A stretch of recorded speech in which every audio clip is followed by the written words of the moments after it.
Assalamualaikum warahmatullahi wabarakatuh.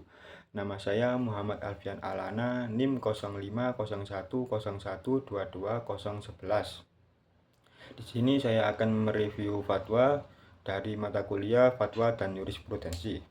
Yang pertama yaitu hukum perceraian terhadap suami yang fasik, fatwa oleh Buya Yahya, sumbernya YouTube. Kasusnya yaitu suami pernah melakukan hal yang tidak baik, berhubungan dalam keadaan mabuk. Suami juga tidak ada kerjasama yang baik dalam urusan rumah tangga dan juga mendidik anak, dan malas melakukan kewajiban seperti sholat 5 waktu, puasa Ramadan, dan sholat Jumat. Apakah boleh bercerai dengan suami yang seperti ini? Karena selama ini saya melakukan sholat istikharah, yaitu condong pada perceraian yang membuat hati saya tenang. Jawaban dari Buya Yahya yaitu jika dalam rumah tangga terjadi kesalahan, hendaknya pasangan saling menasihati dengan cara yang baik dan lembut.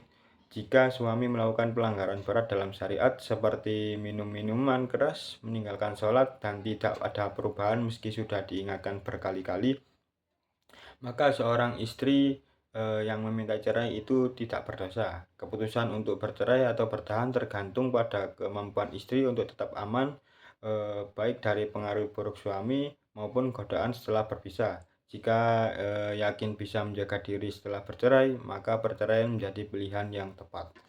Review. Dalam Islam, teori tashihi berfungsi untuk mengoreksi kesalahpahaman yang keliru, termasuk dalam kasus perceraian dan dengan suami yang fasik. Banyak yang beranggapan bahwa perceraian harus dihindari dalam kondisi apapun. Padahal Islam membolehkannya jika pernikahan tidak lagi membawa kebaikan. Selain itu, istri memiliki hak untuk mengajukan perceraian jika suami lalai dalam tanggung jawabnya dalam agama dan juga keluarganya. Teori ini juga mengoreksi kesalahpahaman tentang hasil sholat istikharah, yaitu banyak yang mengira bahwa hasilnya berupa mimpi atau tanda khusus, padahal ketenangan hati juga merupakan jawabannya. Jika setelah sholat tersebut hati lebih condong kepada perceraian dan merasa tenang, itu bisa menjadi petunjuk yang baik. Keputusan untuk berpisah memiliki dosa, keputusan berpisah memiliki dasar yang kuat dalam Islam jika itu membawa maslahat bagi istri dan keluarganya. Yaitu fatwa yang kedua, hukum mendahulukan istri daripada saudara, fatwa oleh Buya Yahya, sumbernya TikTok. Kasusnya yaitu saudara ipar saya mengatakan bahwa saudara itu lebih penting, istri itu cuma orang lain, dicerai pun bubar. Kalau saudara sampai kapanpun tidak akan putus hubungannya. Fatwa atau jawaban, yaitu dari Buya Yahya, itu fitnah. Busuk hati seorang ipar jika sampai dia berkata seperti itu, bahwa dalam urusan nafkah istri itu didahulukan daripada orang tua dan juga saudaranya. Ya benar, istri memang orang luar, tapi setelah diambil dengan cara yang khusus, yaitu akad dan perjanjian di hadapan Allah Subhanahu wa Ta'ala menjadi satu setelahnya, maka istri wajib dihargai, dihormati, dan tidak bisa direndahkan begitu saja. Review. Dalam Islam, suami wajib menafkahi dan memenuhi hak istri, termasuk mendahulukannya dalam kehidupan sehari-hari. Sebagian masyarakat mungkin keliru menanggapi bahwa saudara kandung lebih utama daripada istri karena hubungan darah bersifat permanen. Namun dalam menegaskan bahwa setelah akad nikah, istri menjadi bagian utama dalam kehidupan keluarga dan memiliki hak yang harus diprioritaskan. Ada pada surat An-Nisa ayat 34. Jika menggunakan teori tashihi, maka istri memiliki hak lebih besar atas suami dibandingkan saudara kandungnya, terutama dalam nafkah dan perlindungan. Saudara kandungnya, Islam mengatur bahwa nafkah wajib suami pertama kali adalah untuk seorang istri, anak-anaknya, baru kemudian kepada keluarganya. Hubungan saudara memang penting, tetapi tidak boleh mengalahkan kewajiban utamanya suami terhadap istri dan rumah tangganya. Islam menegaskan bahwa istri harus diutamakan dalam nafkah dan tanggung jawab suami, tanpa mengabaikan hubungan dengan saudaranya. Fatwa yang ketiga yaitu hukum seorang anak yang tidak mengikuti kemauan orang tua.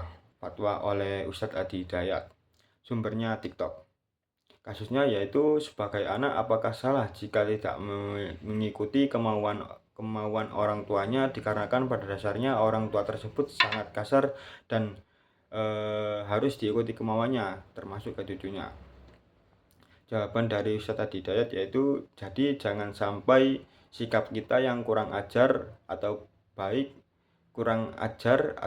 dari orang tua yang kita rasakan itu menjadikan kita merespon dengan respon yang sama atau berpikir yang tidak baik atau merespon dengan cara yang kurang baik. Kata Allah tidak baik, jangan lakukan hal seperti itu. Karena sepanjang keluar dari orang tua apapun itu diterima dulu.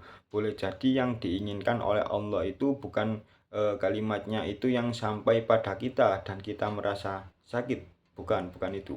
Mungkin itu ujian yang Allah berikan kepada kita lewat orang tua untuk menunjukkan kesungguhannya kepadanya tentang kebaikan yang akan ditampakkan oleh anaknya kita nanti. Review.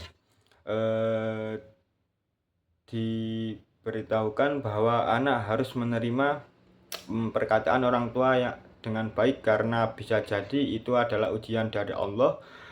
Pendekatan ini menitik beratkan pada kesabarannya dan kebaikan anak terhadap orang tuanya tanpa harus membahas batasan antara kepatuhan dan hak individu anak.